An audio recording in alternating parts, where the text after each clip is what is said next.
Can you imagine the way that you feel? All of the emotions that you have bottled up in your brain expressed as one piece of art. Imagine this art piece being relevant not only to yourself, but especially to the viewers around you. Now imagine this piece of art spray painted on the side of a building, or pop out on the pavement that you walk by, or the brick wall that you see.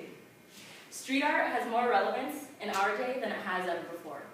Street art is more than just some vandalism that you see placed somewhere. It is full of meaning, and it expresses its viewers to go out and do. Street art is not vandalism, it is not graffiti, and it is not a crime. Through my research of street art and graffiti, I have come to the realization that street art and graffiti are two completely different things. First, let's talk about those differences between street art and graffiti. Then I'm going to talk to you about what seems to be the main subjects that street artists paint about. Then I'm going to talk to you about what the street artists and why they do what they do, and what expresses them to create such masterpieces, to put them in such public places in rebellious ways. Let's get started by first learning about the differences between street art and graffiti. According to the Huffington Post, graffiti is rooted in hip-hop, while street art is much more broad. Street art packs a message and it interacts with its surroundings. It actually complements the space that it is given. Right here we see an example of a piece of art, and this is on Melrose Avenue in Los Angeles, if any of you have seen it before. It is a mural done by one of my favorite artists, Shepard Fairey. And in the bottom image, we see the same piece of art that has been vandalized and tagged by a graffiti artist. Graffiti claims a space, while street art complements the space. How many of you like when someone does a random act of kindness for you? All of us, I'm sure, right? We can think that street art is a type of a random act of kindness, because I know that whenever any of us have seen a mural on a wall, regardless of what the actual image is, and regardless of where the placement really is, it all leaves a smile on our face because we're so used to seeing brick wall after cement wall when we're in the big city. But when we see color somewhere, it sparks some joy in our eyes. There's a new type of street art called eye bombing, and I'm sure some of you have heard of it. It's when you get googly eyes and you place them on inanimate objects, making them come to life. Now, this is actually a form of vandalism because it is vandalizing what you would see in the city. But you actually see something that brings you joy. You see faces in all of these. My favorite one is this one. It's a handrail that looks like a snake. All right, so we can come to the realization that street art is not a crime because of the fact that it makes everyone happy. Street art is actually legal in Brazil, and according to Caramundo, a nonprofit organization, they say graffiti and street art are used to uplift neglected urban areas and stimulate safety in those areas by involving local residents and by stimulating creativity. Now, aside from the differences between graffiti and street art, there always seems to be a main subject in street art, and now I'm going to go in more detail about that. If any of you have been to Los Angeles, San Diego, Chicago, or any other big city like that, you might have seen some of Banksy's work, some of Shepard Fairey's Invader, or some of the more random local street artists, and this is actually in Encinitas, and some of you might have seen it.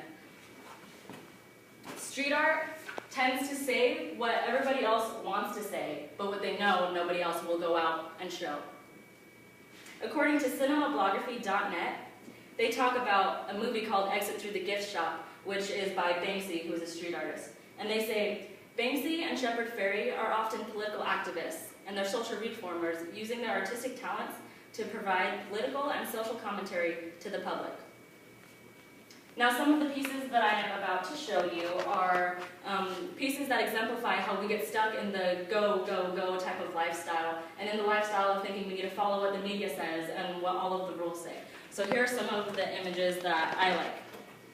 In this first image, we can see a businessman who is on his way to work, and it's obviously raining. We see that he's not enjoying his time and how he's like trying to rush to get somewhere. But over on the right side of the image, we see a child enjoying his time, and he's dancing in the rain. We need to learn to love the simple things in life, and we need to learn to dance in the rain. Right here we see another umbrella type of street art, and other than it being happy, it's actually a girl who's stuck in her shelter, who's feeling sad, and she's stuck in her depression. She's nervous to step out of her comfort zone and to try something new.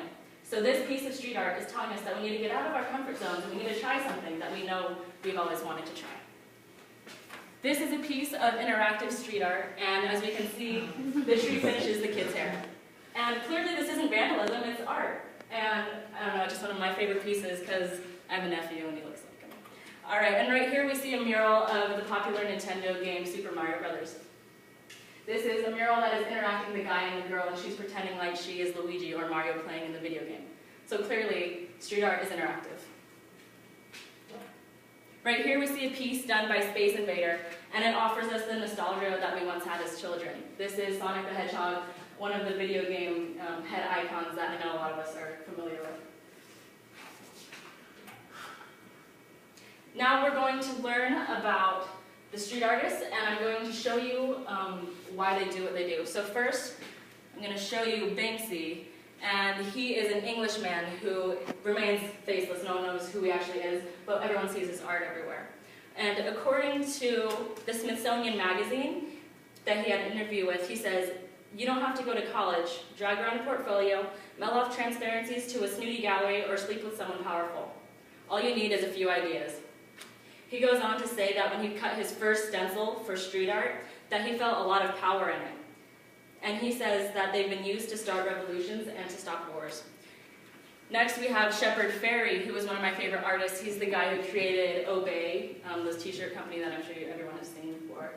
And he is known for his work with Obey the Giant and for creating the Obama Hope poster. Now, when he created the Obama Hope poster, he wasn't being commissioned by Obama or anyone. He just wanted this black senator to be well-known, and he's definitely well-known now, because he's our president. All right, and so Shepard Fairey created 300,000 of these prints, and he put them up, we pasted them on buildings and on billboards, and essentially, Obama is known from vandalism. Right here, we see Space Invader, and as I said earlier, his work offers us the nostalgia that we have as children, and this is the popular game of Floppy Bird that we all get addicted to. So I'm actually going to show you a clip from Exit Through the Gift Shop, and it is about two guys. Well, right here you're just going to see a clip with the two guys, and it is them getting caught by the cops, and it's kind of funny what they say about what their street art means.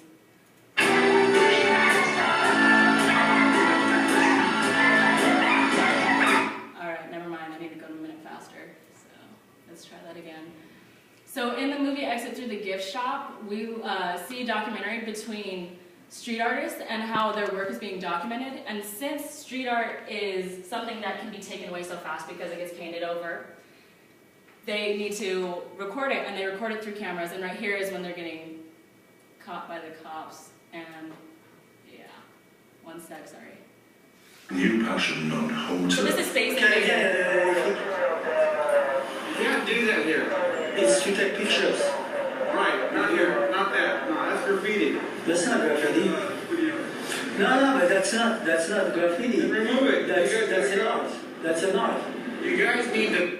Okay, so right here we clearly see the opinion of the artist and how their work is an art rather than something that is graffiti.